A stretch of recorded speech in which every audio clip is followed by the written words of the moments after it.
यादवों को तो तब भी अकल नहीं आई थी जब उनके नेता अखिलेश यादव का जब शासन हटा था तो उनका घर तक धो दिया गया था। मंदिर में प्रवेश करते समय उस मंदिर को गंगा जल से धो दिया गया था।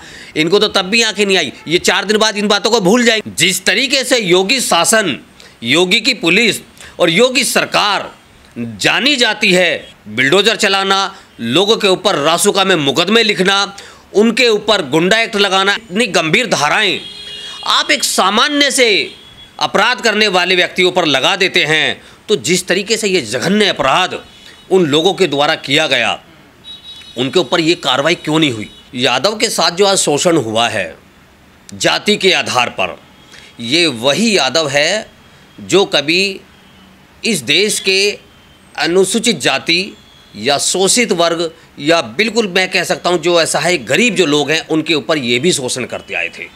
लेकिन किसी भी तरीके का भेदभाव अगर इस देश के अंदर हो रहा है, जाति के आधार पर हो या धर्म के आधार पर हो, वो बिल्कुल गलत है और बर्दाश्त के बाहर है।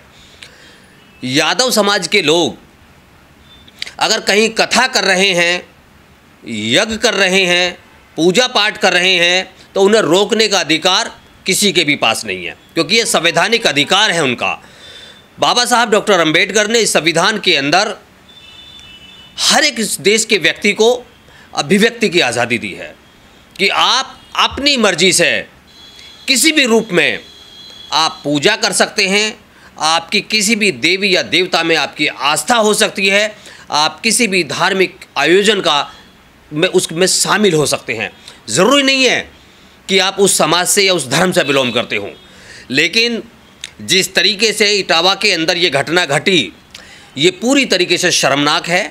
और इस देश के अंदर जो ब्राह्मण समाज है, पूजा पाठ करने का उन्होंने ठेका ही ले लिया है, तो उन्हें पूजा पाठ ही करना चाहिए। इस देश के अंदर तमाम IAS IPS की अगर मैं बात करूं, मंत्रालयों की बात करूं, प्रधानमंत्री आवास की बात करूं, प्रधानमंत्री कार्यालय की बात करूं, सुप्रीम कोर्ट की बात करूं, अन्य किसी भी डिपार्टमेंट की बात करूं, चाहे मैं मीडिया की बात करूं और तो और मैं अगर प्राइवेट सेक्टर की भी बात करूं, सर्वोच्च स्थान पर इस देश के अंदर मात्र 5% आबादी वाला व्यक्ति ब्राह्मण पदों पर बैठा हुआ है। अगर आपका काम पूजा पाठ करना ही है तो आपको तत्काल वो सभी पद आपको छोड़ने चाहिए और आपको निश्चित रूप से पूजा पाठ, हवन, यज्ञ, जो भी आपका कर्म कांड करने का दायित्व आपको मिला हुआ है, आपको वो करने चाहिए। लेकिन इस देश के अंदर, इस देश के सिस्टम के ऊपर पूरी तरीके से ब्राह्मणों का कब्जा है। इस देश में अगर शासन चल रहा है तो वहाँ भी RSS, Bharatiya Janata party, Congress party, इन पार्टियों में सर्वोच्च पदों पर बैठे हुए ब्राह्मण लोगों का कब्जा है। आप पूजा पाठ से लोगों को वंचित कर रहे हैं। आप इस देश के अंदर लाना क्या चाहते हैं? नहीं, सवाल ये है, देश संविधान से चल रहा तो सबको अधिकार है ना, कोई भी कथा जी बिल्कुल, मैंने अभी अपनी बातों में वो बातें रख दी हैं। अभिव्यक्ति की आज़ादी है, वो किसी भी धार्मिक आयोजन को खुद भी कर सकता है और उसमें भाग भी ले सकता है, उसे रोकने का किसी को अधिकार नहीं। सबसे पहले तो यहाँ की सरकार को, उत्तर प्रदेश की पुलिस को, उन सभी व्यक्तियों को दंडित करना चाहिए था। जिस तरीके से योगी शासन, योगी की पुलिस और योगी सरकार जानी जाती है, बिल्डोजर चलाना, लोगों के ऊपर रासुका में मुकदमे लिखना, उनके ऊपर गुंडा एक्ट लगाना, इतनी गंभीर धाराएं आप एक सामान्य से अपराध करने वाले व्यक्तियों पर लगा देते हैं, तो जिस तरीके से ये जघन्य अपराध उन लोगों के द्वारा किया गया, उनके ऊपर ये कार्रवाई क्यों नहीं हुई? ये मैसेज देश में ही नहीं है, इस देश के बाहर भी जा रहे हैं। मनुस्मृति से चलाना चाहते हैं, देश मनुस्मृति को मानते हैं। देखिए, ये मनुस्मृति में उस समय होता था कि मूत्र को पवित्र माना जाता था और यहाँ भी ऐसा हुआ। लेकिन ये मुट्ठी भर लोग इस देश के अंदर मनुस्मृति के माध्यम से शासन करने का अगर उन्होंने बीड़ा उठाया है तो इस बीड़ा को कुचल दिया जाएगा। अब तक इस देश के अंदर केवल और केवल अम्बेडकरवादी लोग, बौद्धिस्ट लोग ही संघर्ष करते आए हैं। लेकिन जब अन्य OBC समाज के लोग, चाहे वो जाट हों, वो भी कहीं ना कहीं किसान आंदोलन के नाम पर उनको भी खालिस्तानी, आतंकवादी, देशद्रोही कह करके उनको अपमानित किया गया। अब यादव की बारी आई है तो यादव को अपमानित किया जा रहा है। इन लोगों को नहीं है क्या? नहीं, इनके हिसाब से तो हिंदू हैं, लेकिन इस हिंदू वर्ग को इन्होंने 4 वर्णों में बांट दिया है और चारों वर्णों को मिलाकर के इन्होंने हिंदू कहा है। जब वोट लेने की बात आती है तो सभी लोगों को हिंदू कहा जाता है, लेकिन जब ऐसे आयोजन होते हैं तब उनमें जातियाँ ढूंढी जाती है और उनके साथ भेदभाव किया जाता है और ये भेदभाव जाति के आधार पर किया जाता है। अरे ये तो मुसलमान भी नहीं थे, आपने तो इस देश के अंदर इस देश के मुसलमानों को गद्दार कह दिया, देशद्रोही बता दिया, आतंकवादी बता दिया। कश्मीर के अंदर जब 370 हटाई गई उस समय इस देश के अंदर ऐसा उत्साह देखने को मिला कि भाई देखो अब तो हर एक व्यक्ति कश्मीर में जाके प्लॉट खरीदेगा, कश्मीरी लड़की से शादी करेगा। कितने लोगों ने शादी कर ली, कितने लोगों ने वहाँ ज़मीनें खरीद ली। अभी तक तो वहाँ के जो ब्राह्मण थे उनको छोड़ करके भागे हुए हैं, अभी तक तो उनको भी नहीं बसाया गया। यादव तो अपने आप को क्षत्रिय समझता था। देखिए इनके साथ अगर ये शोषण हो रहा है तो कहीं ना कहीं इनको आईना दिखाया जा रहा है।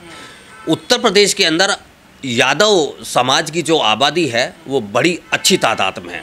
तकरीबन 12 से 14% यादव समाज उत्तर प्रदेश के अंदर निवास करता है और ये यादव जब मुलायम सिंह यादव इनका नेतृत्व कर रहे थे और मान्यवर काशीराम साहब के साथ समझौता करके इन लोगों ने सरकार बनाई थी, सरकार से समर्थन वापस लिया गया था बसपा के द्वारा। बहन जी को, आदरणीय बहन कुमारी मायावती जी को भारतीय जनता पार्टी ने समर्थन दे करके मुख्यमंत्री बनाया, तो इन्हीं यादवों ने बहन जी का शोषण किया। और जब इनकी सरकार बनी, जब भी कोई व्यक्ति जाटव समाज का थाने चौकी या कहीं गया तो उसका वहाँ शोषण हुआ, उनकी ज़मीनों पर कब्जे हुए और उनको उस एक कह सकता अपमानित करते हुए उनके साथ में गंभीर से गंभीर उनके ऊपर अपराध लगाए गए। पीडीए का अपमान है ये देखिए, अपमान तो देश का है, इस देश की 140 करोड़ जनता का है कि एक देश के अंदर 5% लोग इस देश के अंदर, इस देश के तमाम सिस्टम पर बैठे हुए हैं, काबिज हैं और वो इस देश को चलाने की अगर बात कर रहे हैं, ठीक है चला भी रहे हैं, लेकिन आस्था किसी की गुलाम नहीं है। आस्था किसी के ऊपर ज़बरदस्ती नहीं थोपी जा सकती है। जिस तरीके से ये लोग मंदिरों में आने के लिए वहाँ क्यों नहीं तख्ती लगाते कि यादवों का प्रवेश वर्जित है, यादवों से क्यों चंदा लिया जाता है, यादवों से दान क्यों लिया जाता है। इस देश के अंदर चाहे वो किसी भी जाति धर्म का व्यक्ति हो, मंदिरों के अंदर बाहरी तख्ती लगा दी जाए कि इस मंदिर के अंदर आप लोगों का प्रवेश वर्जित है। आप लोगों से धन के नाम पर ली जाने वाली एक राशि वो बिल्कुल नहीं ली जानी चाहिए। ब्राह्मणों का अगर अस्तित्व, ब्राह्मणों का अगर वजूद इस देश के अंदर मंदिरों से है, कर्म कांडों से है, यज्ञों से है, किसी न किसी कथाओं से है, तो वो केवल उन्हीं का रहना चाहिए। और इस घटना से पीड़ित होकर यादव समाज ने ब्राह्मणों का बहिष्कार कर दिया, जगह जगह बोर्ड लगा दिए कि हम ब्राह्मणों को नहीं बुलाएंगे। देखिए हाँ, 2-4 जगह इस तरीके की चीज़ें आई हैं। यादवों को तो तब भी अकल नहीं आई थी जब उनके नेता अखिलेश यादव का जब शासन हटा था तो उनका घर तक धो दिया गया था। मंदिर में प्रवेश करते समय उस मंदिर को गंगा जल से धो दिया गया था। इनको तो तब भी आंखें नहीं आई। ये 4 दिन बाद इन बातों को भूल जाएंगे, लेकिन इस देश के अंदर अगर अम्बेडकरवादी संघर्ष कर रहा है तो वो आज भी संघर्ष कर रहा है और कल भी करेगा। यादव समाज के लिए मैं कहना चाहता हूँ आपके चैनल के माध्यम से बड़ी जिम्मेदारी से, आपका ये अपमान है और इस अपमान को पूरी देश उसकी कड़ी निंदा तो करता ही है, दोषियों पे कार्रवाई भी चाहता है। और मैं विजेंद्र भारतीय राष्ट्रीय उपाध्यक्ष भीम साना एक जिम्मेदारी के साथ में आपके साथ खड़ा हूँ और पूरा संगठन आपके साथ खड़ा है, क्योंकि ये शोषण, इस शोषण को तो हम हज़ारों वर्षों से सहते आए हैं। कहाँ तक ठीक है ब्राह्मणों का जो बहिष्कार कर रहे हैं? नहीं, बिल्कुल देखिए, ब्राह्मणों का बहिष्कार होना चाहिए। ब्राह्मणों का काम अगर कर्मकांड करने का है तो वो उसी का कर्मकांड को करें। इससे कोई सबक सीखेंगे इस घटना से यादव? देखिए बिल्कुल सबक सीखना चाहिए। अगर यादवों को, यादव समाज को, देखिए मैं उनकी किसी भी तरीके से ना ही मैं भर्त्सना कर रहा हूँ और ना ही मैं आपको किसी तरीके से आपको निराश कर रहा हूँ, लेकिन जब व्यक्ति का अपमान होता है तो उसको एहसास होता है कि मेरा अपमान हुआ है। इस अपमान को हम हज़ारों वर्षों से अपने पूर्वजों के साथ सहते आए हैं। हमने संघर्ष सहा है, हम लोगों ने शोषण सहा है। उसके बावजूद अगर हम लोगों ने इन कुरीतियों को, अपमान हुआ तो वो कहाँ बदले थे? वो तो फिर नहीं बदल रहे हैं। मैं वही बातें कह रहा हूँ। अगर हम लोगों ने उनकी तमाम आस्थाओं को अगर नकार दिया है, हमने उनके तमाम देवी देवताओं को अगर नकार दिया है, हमने उस व्यवस्था को छोड़ दिया है, तो हमने ऐसे ही नहीं छोड़ा। हमारे पूर्वजों ने संघर्ष किया है, उन्होंने अपमान सहा। मैं यादवों से भी कहना चाहता हूँ, आप भी उस व्यवस्था को छोड़िए। आप इस देश के अंदर तमाम जो आपके महापुरुष रहे हैं उनकी विचारधारा को आप मानिए और छोड़ दीजिए इस तरीके की आस्था को। किसी भी तरीके की आस्था आपको सम्मान नहीं दे रही है, आपका अपमान कर रही है, और आपको इस अपमान पर कहीं ना कहीं सोचना चाहिए, विचार करना चाहिए और अपने नेता के अनुसार, जैसे अखिलेश यादव जी ने कहा है कि उन्होंने अपने उन्हीं जो 2 लोग थे जिन्होंने वो कथा कराई थी, उन्हें अपने कार्यालय में बुला करके उनसे वहाँ कथा कराई। यादव समाज आज बहुसंख्यक है और इन लोगों को सही आईना दिखाने के लिए आगे आना चाहिए। लेकिन विजेंद्र जी, जो ज्यादा बिरादरी है उत्तर प्रदेश में वो डोमिनेट कास्ट रही है, सीधे तौर पर सत्ता का संरक्षण इन लोगों को प्राप्त है। रामजी लाल सुमन शेड्यूल कास्ट से आते हैं, आगरा से राज्यसभा सांसद भी हैं। उनके आवास पर जाकर के जिस तरीके से हमला हुआ, गाड़ियों में तोड़फोड़ की गई, एक भी यादव उनके साथ में नहीं खड़ा हुआ था। उनका शोषण किस लिए आधार पर किया गया? केवल उन्होंने इतिहास बताया, और इतिहास में वो दर्ज है, झूठ नहीं है। उन्होंने इतिहास बताया कि इतिहास क्या था, और इतिहास बताने पर उनके साथ में इस तरीके से हुआ। लेकिन मैं आज बड़ी जिम्मेदारी से कह रहा हूँ, अखिलेश यादव जी, आप बेशक समाजवादी पार्टी के नेता हैं, देश के अंदर मुख्यमंत्री भी रह चुके हैं, आपके पिताजी भी मुख्यमंत्री रहे हैं, गृह रक्षा मंत्री भी रहे हैं, और इस देश के अंदर बड़ी आबादी का आप नेतृत्व करते हैं। आपके साथ मेरा बहुजन समाज नीले पट्टे वाला आपके साथ खड़ा है, और जिस तरीके की ये घटना घटी है, इसका मुंहतोड़ जवाब देने की बारी है। बिल्कुल नज़र नहीं आ रहा है। अखिलेश यादव जी के अलावा अभी तक किसी का कोई कमेंट नहीं है, और अखिलेश यादव जी का भी कोई ऐसा प्रभावशाली बयान अभी तक इस समाज के लिए नहीं आया जिस समाज की वो राजनीति कर रहे हैं।